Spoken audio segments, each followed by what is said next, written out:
Yan, tawagan na lang natin. Hi, this is room 375. I'm just wondering if my breakfast could be served now. 2. Yes.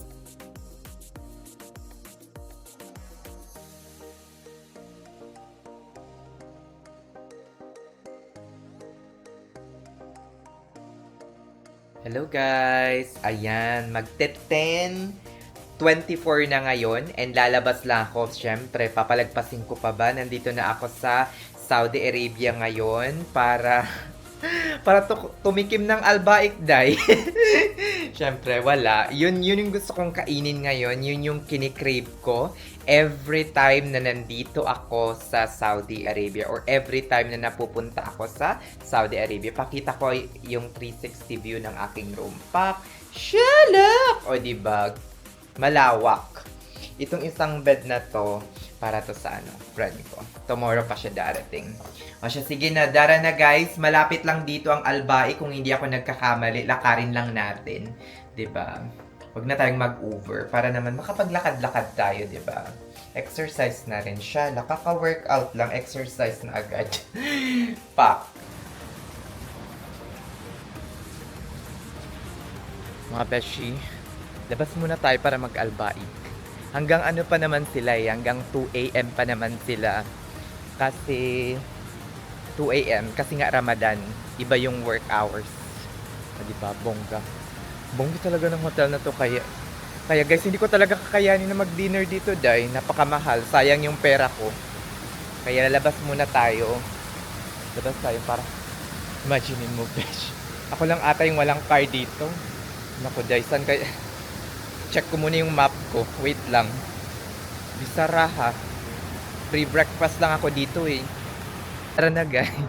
Oh, ayun na nga. Nasabi ko nga sa inyo guys na ano lang, free breakfast lang ako dito. Because of my IHG diamond status. So, at saka binook ko yung pinakamurang room dito sa Intercontinental. Hindi naman ako nagandahan ng bonggang-bongga, pero okay na rin. You know, okay na siya. Ayan, nakakamiss. Ay naku, nakakamiss yung ganito. Nakakapag-short shorts na ako. Tinanong ko pa yung front desk kanina. Okay lang ba na mag-shorts ako dito, no? Sa Jeddah. Sabi niya, okay lang.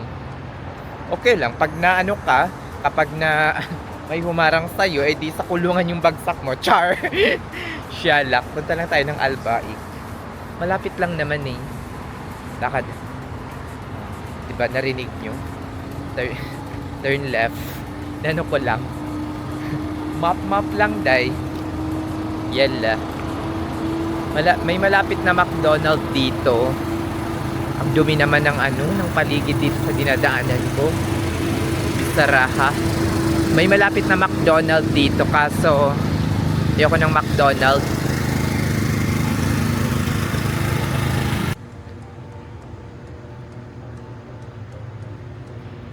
Mga beshi, may tumingin sa akin. Ramadan pa naman. Ang sama ng tingin sa akin, besh. Naku, day! Paano na? Diba? Ba yan? Nakakaloka, day. Ano ba? Babe ako ngayon. Saka after Eid. Charis.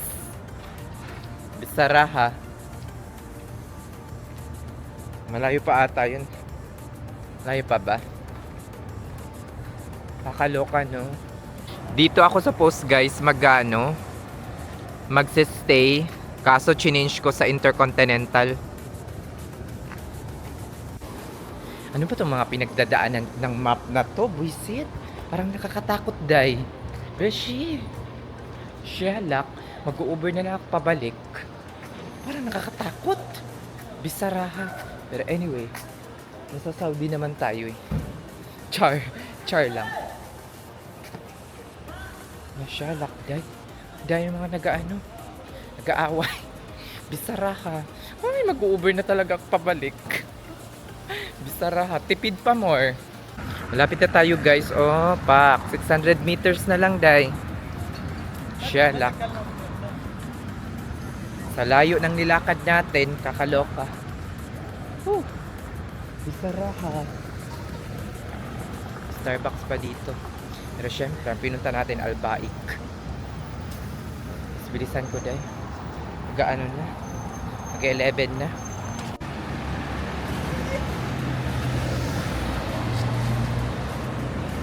Bisaraha guys. Ang layo din pala. Shalak! Kala mo malapit lang. I-estimate ng map na ano lang. 20 minutes. 25 minutes walking lang. Pero yun pala day, abot ka ng mga 35 minutes sa dami ng rerouting at mga road closure. Shalak! May ano dito oh. May mosque dito. Ayan. Dito pala yung ano. Dr. Sulaiman Al-Habib Al-Paki. Dr. Sulaiman Paki. Ayan, may ano dito. Pak. Ang laki din pala guys ng ano no, ng Dr. Sulaiman. Ayan. Laki pala. Ang laki din pala ng ospital na ito. Dr. Sulaiman Al-Paki Hospital. And nandito na tayo sa Albaikday. Pak, Shalak. Yan guys, nandito na tayo sa Albaik. I-take out ko lang tapos ano na tayo. Uwi tayo after. Yan guys, nakuha ko na yung Albaik ko. Mag-Uber na ako pabalik. Pagod na kakalakad dahil. Uber na lang tayo. Nakita ko sa ano, sa Uber X Saver, 10 reals lang naman, hindi siya 20.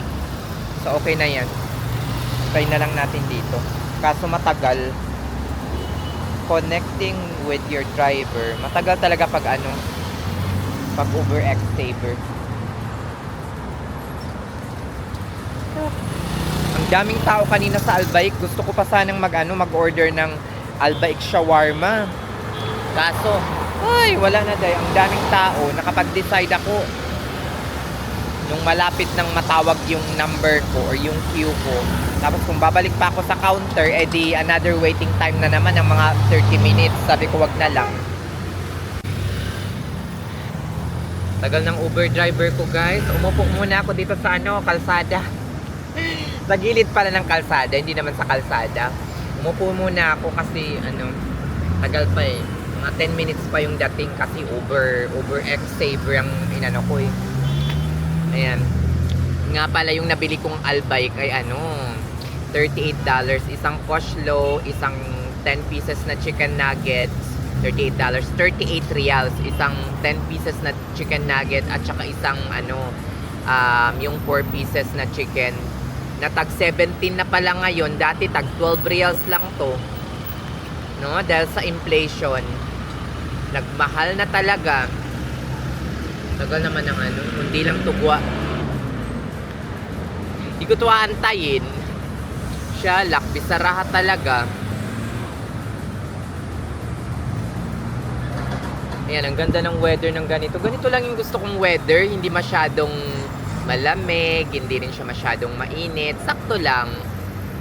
Pero feeling ko ano na to eh.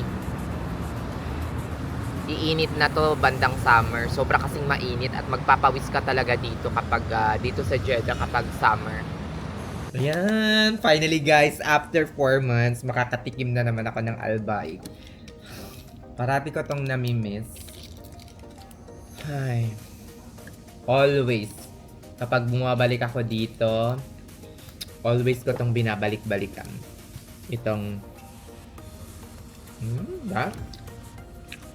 itong chicken nuggets. Itong Albaik din. Yeah. Alam mo yung dati, ano lang to, 12 or 11 lang nung bago ako umalis. Naging 13 ata bago ako umalis. Yung pagkarating ko 10 or 12 lang. Ngayon, 17 na. Baka pagbalik ko,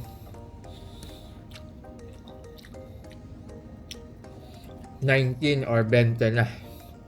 Diba? Kaya, sarap.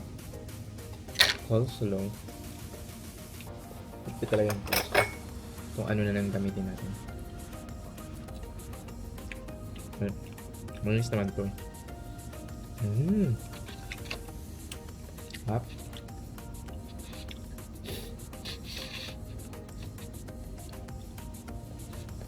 Di pa ako natutulog, guys. Actually, ang sarap ng pakinamdam ko kanina nung bumaba ako ng airplane. Nakatulog talaga ako ng maayos. Iba talaga pag naka-business class ka, no? Pero, hanggat sa maaari, hindi ko sinasana yung katawan ko sa mga ganung perks. Diba? Yung pwede tayong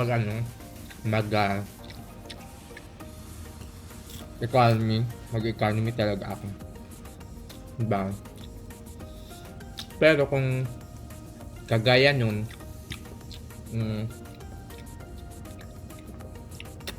ilang miles na lang at pareho rin kasi yung babayaran ko sa tax. Tapos available yung business class per booking through points. Pareho lang babayaran ko sa tax, halos pareho lang. Tapos konting miles lang ang idadagdag ko. Sabi ko, go na. At saka may milestone journey ako nun. Bali, I spent 65,000 Alpursan points. Binalik sa akin ng Alpursan yung 50,000 points ko. After kong makomplete yung journey na yun. Diba? So, bali nagbayad lang ako ng 10,000 points and like $200 ata or 180. O, diba? Sulit na sulit, guys, kasi 13 hours flight yun. As in, alhamdulillah.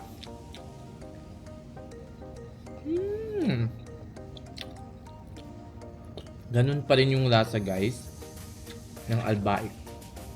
Masarap pa rin. Lalo na pag ito, sinawsaw mo sa garlic. Tapos sinawsaw mo ulit sa ketchup nila na tomato.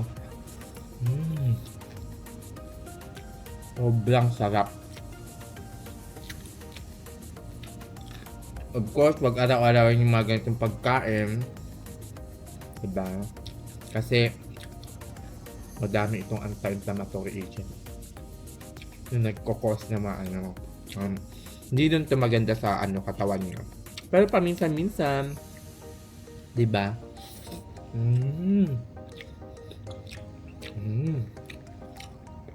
Sarap. Promise. Sarap.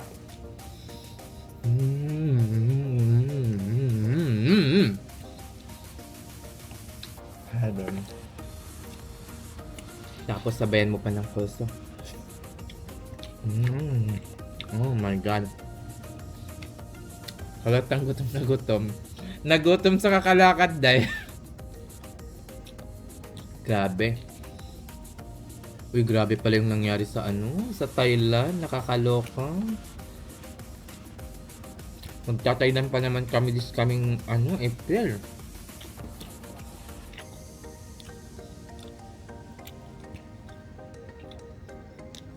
Suppose.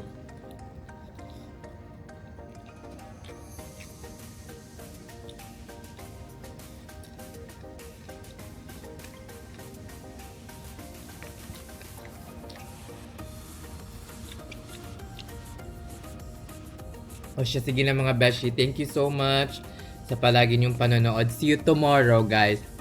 See you tomorrow. Bye-bye. Shalak! Sige na mga shalak. Sa mga bagong subscriber ko, thank you so much. Pasensya na talaga kayo kasi hindi ako nag-edit ng vlog. Sa mga nag-ano kung bakit mahaba ba, hindi ako nag-edit ng vlog. Thank you sa pati yung panonood. Kung ano nakikita nyo, yun na yun.